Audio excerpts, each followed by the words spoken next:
Hello dear friends, मैं सुमन और स्वागत करती हूँ आपका अपने चैनल आपकी सहेली सुमन में। आज के वीडियो में हम एफएसएच फॉलिकल स्टिमुलेटिंग हार्मोन के बारे में बात करेंगे। बहुत ही इंपॉर्टेंट हार्मोन है महिलाओं के अंदर। एफएसएच अगर बढ़ा हुआ होगा तब भी प्रेगनेंसी कंसीव करने में प्रॉब्लम होगी, अगर एफएसएच कम होगा तब भी प्रेगनेंसी कंसीव करने में प्रॉब्लम होगी। एफएसएच महिलाओं के अंदर माहवारी को लाने में और ओवरी के अंदर अंडे बनाने में एक बहुत ही इंपॉर्टेंट रोल प्ले करता है। आपकी ब्रेन के अंदर पिट्यूटरी ग्लैंड से ये निकलता है। अगर बेबी कंसीव नहीं हो रहा है तो एफएसएच के बारे में ज़रूर जानिए, क्योंकि जब भी आप अपने फर्टिलिटी डॉक्टर के पास जाएंगे फर्टिलिटी का ट्रीटमेंट लेने के लिए कि प्रेगनेंसी नहीं हो रही, तो वो आपका एफएसएच टेस्ट ज़रूर करवाएंगे और बार बार आपका ये टेस्ट होगा। तब आपको समझ नहीं आएगा कि ये क्या है, कैसा होना चाहिए, क्या लेवल्स होने चाहिए। तो इसीलिए वीडियो को बिना स्किप किए पूरा ज़रूर देखिएगा। तो चलिए बिना देरी के वीडियो शुरू कर लेते हैं। वीडियो अगर आप लोगों को यूज़फुल लग रहा है तो प्लीज़ वीडियो को लाइक और शेयर कीजिएगा। चैनल पर पहली बार आए हैं तो प्लीज़ चैनल को बिना सब्सक्राइब किए मत जाइएगा। अब महिला की ओवरीज के अंदर छोटे छोटे फॉलिकल्स होते हैं जो मेंस्ट्रुअल साइकिल के हिसाब से जैसे जैसे दिन गुजरते हैं बड़े होते रहते हैं और इन फॉलिकल्स में महिला का अंडा बनता है। फिर ये फॉलिकल्स मैच्योर होते हैं, उसके बाद फॉलिकल रैप्चर होता है, उनमें से एक फटता है फॉलिकल, अंडा उसमें से बाहर निकलता है और स्पर्म से मिलकर बेबी बनाता है। तो फॉलिकल में अंडा बनाने का जो अमल है ये एफएसएच हार्मोन करता है। अगर एफएसएच डिस्टर्ब होगा तो बेबी कंसीव नहीं होगा। और एफएसएच टेस्ट आपको कैसे करवाना है, कब कराना है, क्या प्रिकॉशन, सावधानी, परहेज होना चाहिए, सही रिजल्ट के लिए कौन सी दवाइयाँ हैं जिनसे आपका ये टेस्ट ठीक नहीं आएगा अगर आप खा रहे हैं, ये भी आगे चलकर बताऊंगी।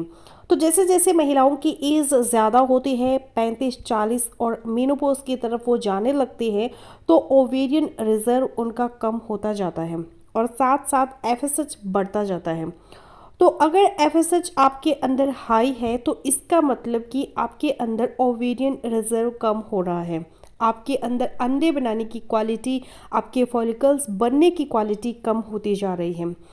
किसी भी साइकिल में महिलाओं में अगर किसी एक महीने में एफएसएच ज़्यादा आ रहा है तो उस माह में फॉलिकल और अंडे बनाने के चांसेस कम होंगे।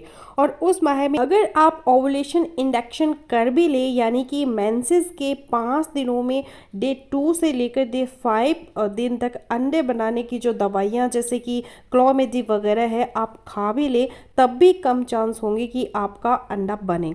ये चीज़ दिमाग में रखिएगा। और एफएसएच हर साइकिल में अलग हो सकता है और हर साइकिल के अलग दिनों में भी अलग हो सकता है। और जिस वक्त महिलाओं के अंदर एफएसएच बनता है तो उस वक्त उसके साथ ही एक और हार्मोन बनता है जिसको कहते हैं एलएच हार्मोन।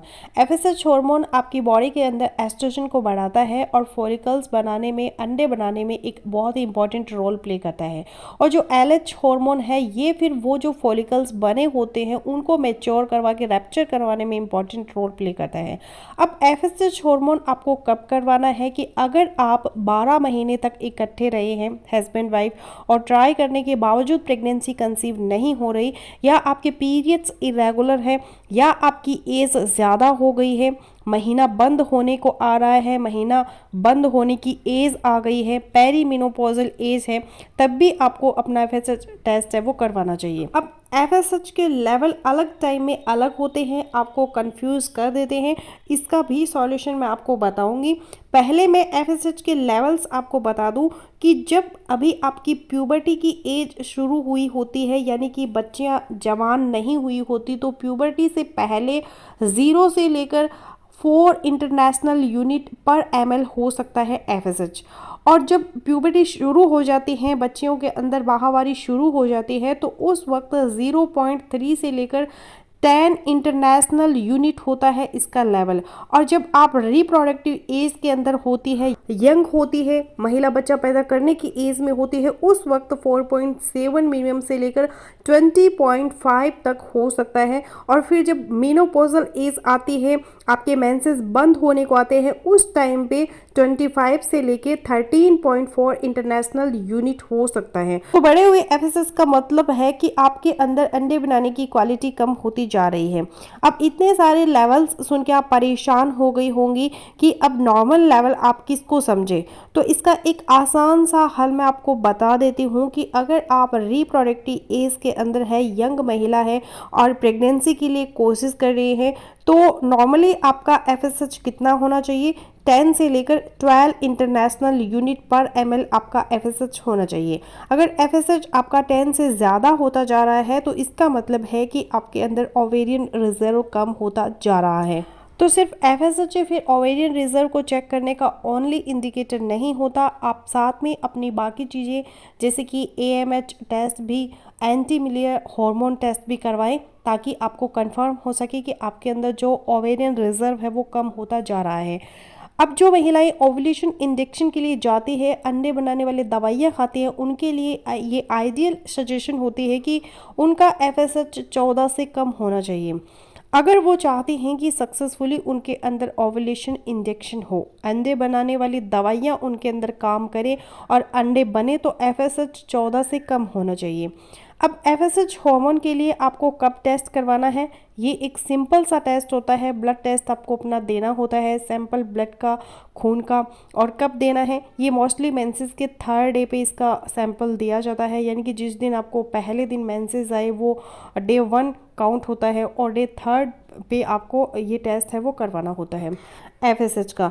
लेकिन जिस वक्त आप अपना एफएसएच का सैंपल दें, कुछ चीज़ें आपको दिमाग में रखनी है कि आप कोई ऐसी मेडिसिन तो नहीं खा रही जैसे कि फर्टिलिटी की मेडिसिन है जो डॉक्टर्स आपको देते हैं, जिसे DHEA कहते हैं, तो ये मेडिसिन आप ना ले रही हो। अगर आप ले रही हो तो सैंपल देने के कुछ टाइम पहले उनको बंद कर दें। या कुछ दवाइयाँ भी होती है जिनकी वजह से आपका एफएसएच लेवल बढ़ा हुआ आ सकता है, जैसा कि जिंसिंग है या फिर एल्डेक्टोन है, या एक पेट की दवाई होती है, अल्सर के लिए देते हैं डेगामिट जिसको कहते हैं, उसके अंदर सेमेटिडिन होता है। ये जो मेडिसिन होती है इनकी वजह से आपका एफएसएच लेवल बढ़ा हुआ आ सकता है। तो मेक श्योर करें कि जब आप सैंपल दें इनमें से किसी टाइप की कोई दवाई तो नहीं खा रही। और एक और बहुत ही इम्पॉर्टेंट चीज़ कि स्ट्रेस का बहुत गहरा रिलेशन होता है आपके एफएसएच से, क्योंकि जब आप स्ट्रेस लेंगी आपकी बॉडी के अंदर कॉर्टिसोल बढ़ेगा तो आपका एफएसएच गड़बड़ हो जाएगा और आपको प्रेगनेंसी कंसीव करने में प्रॉब्लम होगी। इसी तरह अगर आपकी बॉडी के अंदर एफएसएच का लेवल कम है तब भी आपको प्रेगनेंसी कंसीव करने में प्रॉब्लम होगी। कौन सी दवाइयाँ हैं जिनकी वजह से एफएसएच कम आ सकता है? अगर आप टेस्ट करवा रही है, अगर आप एक्सटर्नली एस्ट्रोजन ले रही है, या आप टेस्टोस्टेरोन ले रही है, या आप स्टेरॉयड ले रही है, या ओरल कॉन्ट्रासेप्टिव ले रही है, तब आपका एफएसएच कम आ सकता है। तो ये दवाइयाँ भी आपको बंद कर देनी है। अगर आप ले रही हैं तो टेस्ट करवाने से पहले ये दवाइयाँ बंद कर दें। फिर एफएसएच आपका कम और किस वजह से हो सकता है? अगर पिट्यूटरी ग्लैंड के अंदर कोई प्रॉब्लम है, अगर आपको हाइपोथायराइडिज्म है, आपका वज़न बहुत ही कम है, या आप सोया या फिर सोया के प्रोडक्ट ले रही हैं, तो इसलिए इन चीज़ों को भी दिमाग में रखिएगा। तो एफएसएच आइडियली आपका परफेक्ट होना ज़रूरी है प्रेगनेंसी कंसीव करने के लिए। अगर इसका लेवल ज़्यादा है तब भी प्रेगनेंसी कंसीव नहीं होगी, अगर लेवल कम है तब भी प्रेगनेंसी कंसीव नहीं होगी, क्योंकि एफएसएच अगर आपका ज़्यादा हो तो इसका मतलब है कि अंडे तो आपके अंदर बन ही नहीं रहे। तो इसीलिए अपने साइकिल के डे 3rd पे अपना एक एफएसएच टेस्ट जरूर करवाई और अपने डॉक्टर से कंसल्ट करें अगर आपको बच्चा नहीं हो रहा। तो फ्रेंड्स, बस यही था आज का वीडियो। आई होपफुली मेरा आज का वीडियो आप लोगों के लिए यूजफुल रहेगा। सो मिलते हो नेक्स्ट वीडियो में, तब तक के लिए बाय बाय।